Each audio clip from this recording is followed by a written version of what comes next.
Hey yo, what's up guys? Hitori here. Welcome to episode 42 of the weekly market outlook with Chex Prop.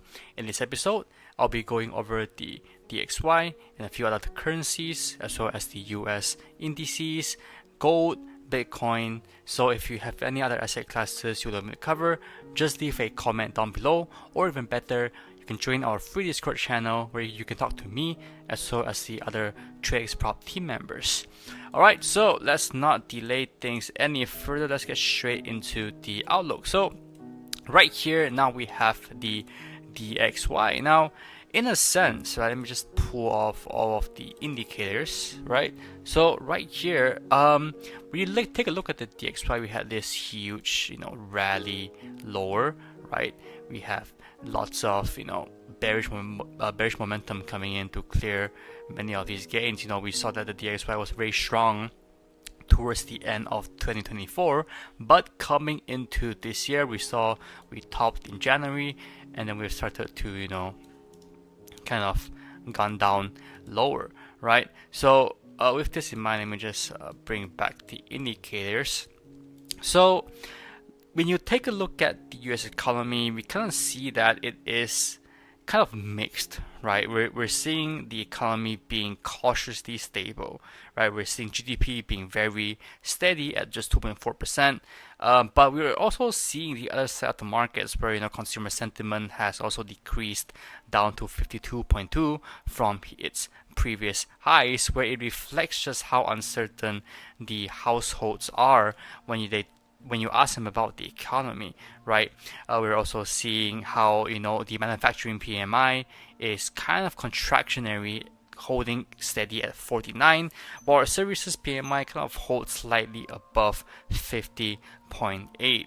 Retail sales did come in really good recently. We saw a rebound to 1.4%.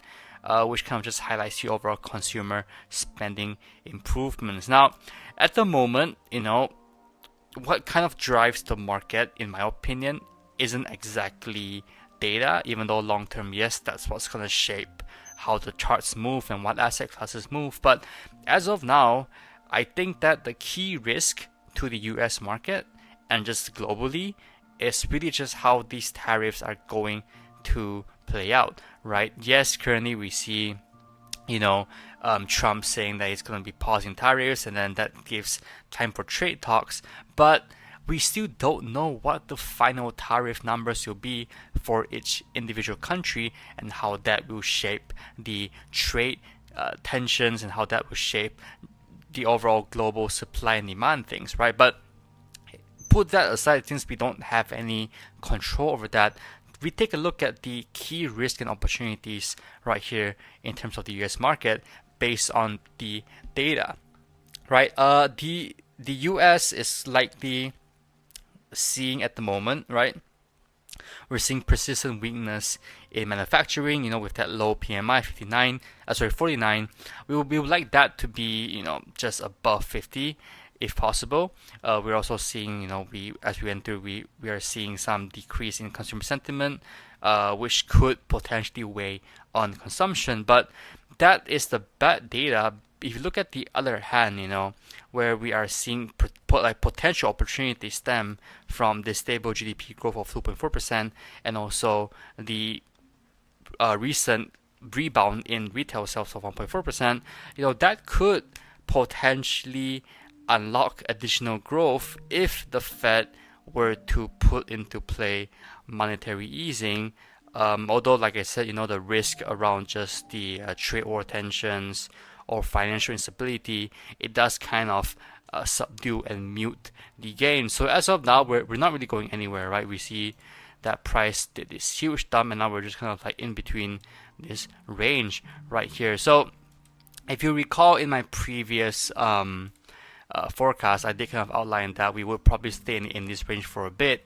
But if we were to break out of this range and correct some of the movements right down here, maybe you can draw a fib even, right, like this, and then we can kind of see that we could potentially break out of this move, correct into the kind of the more expensive side of this current leg, or even if you drew it from this leg right here. We could see price come up into this area of resistance around 101 to 104, retest the EMA, and then continue pushing lower, because I don't think the DXY is going to be seeing a bullish run like what we saw last year. But of course, anything is possible, right? We could see tariffs play out really well.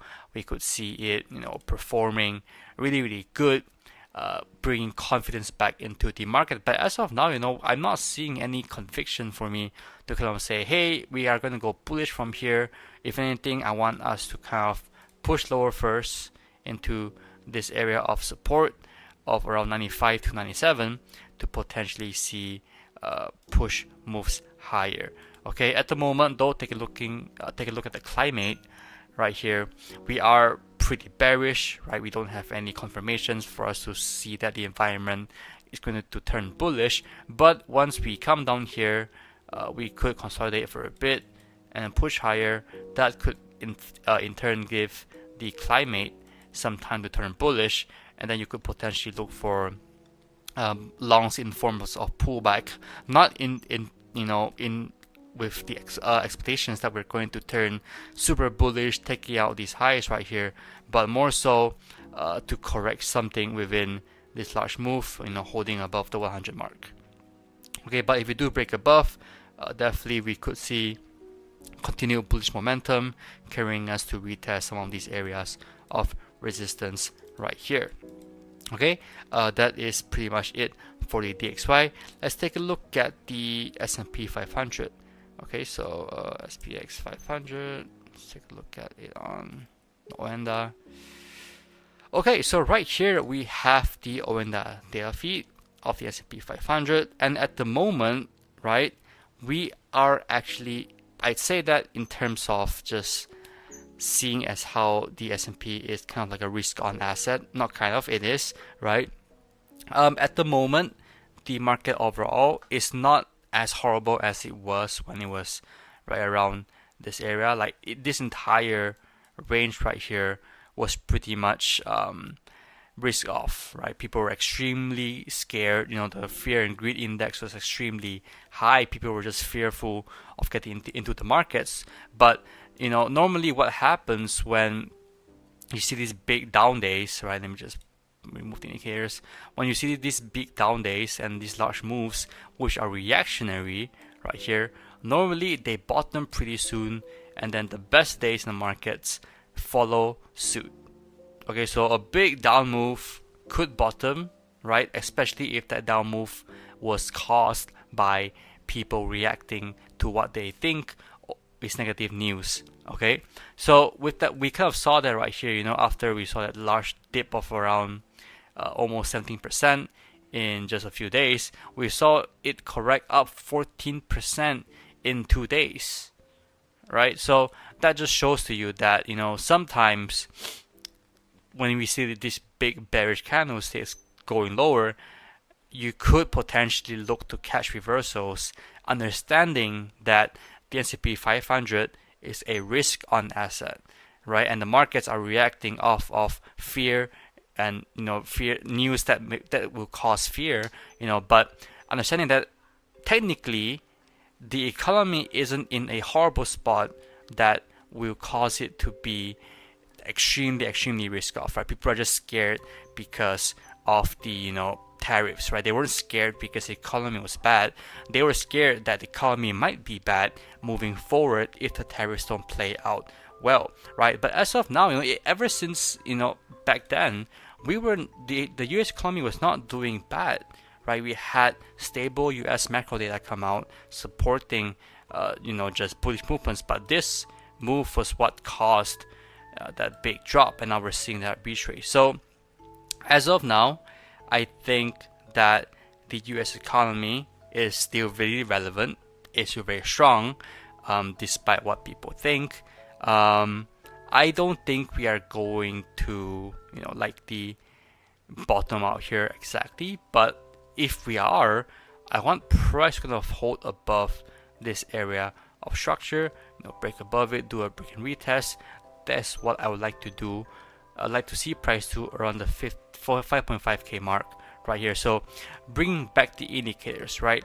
We are not seeing much confirmation right here from the climate, right? We're seeing some really dim bullish days, but we have seen big and slightly normal sized bullish candles coming up into to retest the 200 period moving average, and also this area of resistance around 5.4 to 5.7k, right? So this will cause a roadblock in the potential bullish movement that some people are expecting. But if we come up here and then we stagnate, right, and we don't see an aggressive push move lower really quickly, I think that this area is not going to hold for bears, and we're going to likely transfers higher into the 6.1k mark even, and then making all-time highs before we see a drop. Okay, that's why I think it's gonna happen. Or I could be wrong. We could just be ranging between this large range and not showing direction or momentum to either side. That is also possible, yes. But as of now, there's nothing really going to be causing a big bearish shift in momentum for the US equities market, especially if Trump doesn't go crazy or do any funny movements. We're likely to see the continued bullish momentum from just how strong the US equity market health is. We're seeing that from deep liquidity, we're seeing that from macroeconomic stability, and all of those sort of factors. So if we don't hold and just bounce off this level, then we are likely going to see price move higher. But if we do see a drop first, then this level, although quite big, is what I want to see price hold for any potential bulls. Okay, if this level fails, then we're going down to hell. Okay, that kind of rhymed. But okay, I don't think I actually went through the not econ data, but like the news lineup for next week. But before I do that, let me just go through the other asset classes, right? The other US indices, right? So US 100, what's it called? Is it called NAS 100 USD? Yeah. All right. The Nasdaq is showing the exact same thing, and remove the drawings, right? But whatever you see on the S&P is pretty much the same thing on the Nasdaq. They pretty much have the pretty much the same large cap stocks with the highest weightage. Just go Google, just go and Google that. So we do have higher resistances, and we're coming closer to the EMA right here. So the same thing applies for the Nasdaq at the S&P. I want to see these levels go. These levels are higher and closer than the S&P to all-time highs. So if we come up here, I do expect some sharp movements lower if it were to be a bearish move. Same thing goes for the Dow Jones right here, right? Same thing. So I want to see price come up here and then do like a big sharp bullish move, which shows that it is filling up the unfilled bearish sell orders right here in this region, right? But we are really close to all-time highs. The same thing for the S&P, same thing for Nasdaq. If we do break above and hold above the EMA as well as the area of resistance right here, then we are going to see price target all-time highs, probably, right? If all things stay the same and things are constant. Okay, so with that in mind, let me just kind of bring you through Forex Factory to take a look at what we have upcoming next week. So next week is the first week of May, right? So we have lots of holidays right here on Thursday, May 1st, which is Labor Day. So lots of currencies and lots of countries will be on holiday. Actually, mainly just the Euro pairs will be on holiday, so you can expect some slight, I would say, no movement during the markets at that time. But of course, other parties are open, so that could not be the case as well. We are seeing jolt openings next Tuesday. There's no news on Monday. Wednesday, we have a bunch of news across Euro and also USD, right? GDP, non-farm employment change for ADP, German prelim CPI is also coming up. But most importantly, next week is You guessed it, NFP week, right? So Friday, this is local GMT +8 Malaysian time. We are expecting 4.2%, which is holding constant from the previous report of 4.2% as well.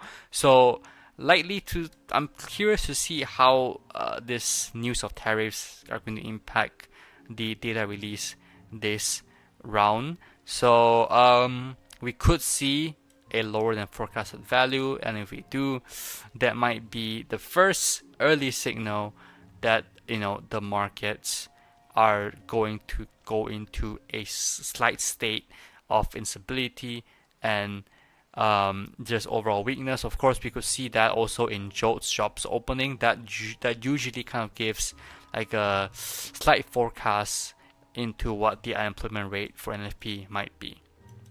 Okay, so yeah, we are also expecting 129, which is a lot lower than previous. Curious to see how that would play out. But as of now, just keeping the charts clean, keeping our analysis clean. You could have your forecast, but don't marry it too much until the data actually releases. Try to have like a if and then strategy. If the market shows me this NFP number, is it a big miss? Is it on point? Is it same as forecast? What's the effect? And if, then I will do whatever I have on the asset classes that I trade. Okay, so that is it for the US indexes. Let's take a look at some forex pairs. So right here we actually have GBPUSD, and removing the indicators, right? We saw price just boom bash higher, and then we had some consolidation right here, and as of now we're just trading within this range. So technically we do have this new current range. You could continue looking for longs if price would be so kind as to pull back into discounted of the range, and we could see price potentially move higher. You could also use your fib too, right? The 6.8 will probably be around here, and then see price come lower, retesting and go higher. I know some people are looking for that. Of course, at the moment, there is really nothing to say that pound dollar is not going to continue being bullish, right? We are seeing UK retail sales, kind of, how do I put this? It wasn't too bad, but it was kind of a weak outlook, right? Which could signal potential economic slowdown, which is what's weighing on the pound against the dollar. Okay, but obviously a broader resentiment is that we are just uncertain, since we are also expecting upcoming UK data, and also just overall global events have prompted traders and investors to kind of reduce their bullish bets on the GBP. Okay, so with this in mind though, so you could definitely look to continue longs up into 1.34 to 1.37. We have these two UFOs right here, which could signal bearishness if we were to come up into them. But as of now, sure, the climate is still very bullish. We are way above the 200 EMA. If we could see a pullback into this level, into this UFO, this green support, or maybe even into the 200 EMA, that would be great. You could take even longer, a longer term bullish plays up into this area. But if we just kind of take this and go higher, and then pull lower, then that is what it is, right? Obviously this is what I'm expecting the market to do. I don't think we are going to retrace that much. We could just pop higher from here, and then reach this area of roadblocks and then push lower, but I would much prefer the market to just do this. Okay, the same thing goes for the Euro USD. Actually, if I just remove the drawing, the euro is also, we're seeing the exact same thing, right? We're seeing just a large bullish proof movements, and then I think slightly we might be a bit weaker here on the euro compared to the pound, right? Because we did see some slight pullback, some slightly red days, but overall still the same thing. trading within the range right here. If we could see a pullback, that would be best, but I personally think we might just take some of these out and then go higher into this area of resistance right here. Okay, so that is it for the forex pairs. Let's take a look at gold. the thing is, right, with gold, there's really not much for me to say. It was the same thing as last week. We just kind of see price going higher and higher. We have reached 3.5k, right, which is crazy. We reached 3.5k and we immediately saw price tap down. So my next target would be, obviously 4k, since we all know that long-term leg wise, like price legs wise, gold kind of moves in $500 increments right here. So 4k is around there. Yeah, I do think we might reach it at the end of the year. We might not, right? Seeing I mean, I do think we will. Some people say we won't, but seeing as just how strong gold is as a safe haven asset, the chances are we are going to reach it sooner than than we may think, right? But as of now, just really not much to play with, right? You could, like, if you do decide that this is too high up in the leg for you, you could do this, right? Let me just pull that. You could do this. Price could dip into the 50%. And then continue higher, with this being your first, short-term target, and then more targets as you reach this psychological levels like 3.7, 3.8, 3.9. You could, take off some of your swing positions if you do want to. But personally, I'm not expecting a retest of the 200 EMA right down here. We definitely well could still see price tap off of this 3.1 to 3.2 area of support and bounce higher. But if you could come down into the 3 to 2.9k mark, that would be even a better price point for me to long at, right? So permabull on gold, not much to say. On silver though, I do want to kind of mention on silver that sometimes silver moves more than gold. Silver actually is an asset that's more volatile compared to gold, even though gold is, for some people it moves crazy intraday. But take a look at silver. It moves like crazy amounts compared to gold. So as of now, I do think silver is a bit undervalued compared to where it should be, and compared to gold as well. So I definitely do think that we have movements for silver to come down to supports, bounce higher, taking out these highs right here, right? Going to the left, we might even come up to take out all of these all-time highs right here. But definitely there's a lot more space for silver to move in terms of its pricing. You take a look at the climate, it is also bullish as well, even though it might be a bit overextended at the moment. But hey, I mean, these commodities, they just move in one direction, right? When it goes, it just goes. So don't be surprised when you see silver take off and move more in relation to gold, right? It might just pop and go higher. That's something that's very, very common. Okay, so that's it for silver. Let's take a look at Bitcoin. We actually saw Bitcoin rally higher, so my crypto holdings are actually not doing too bad. But Bitcoin finally popped, right? We saw that last week. We've just been chopping around the 200 EMA, and that was just not fun. It was not going anywhere. It's just breaking beneath it, popping above it, beneath, above, and then we finally pop higher, and now we're closing into the 95k mark. Unfortunately, it didn't reach into my targets beneath here of 71k, as well as a weekly support of 73k. We didn't see price pop lower for me to get on site.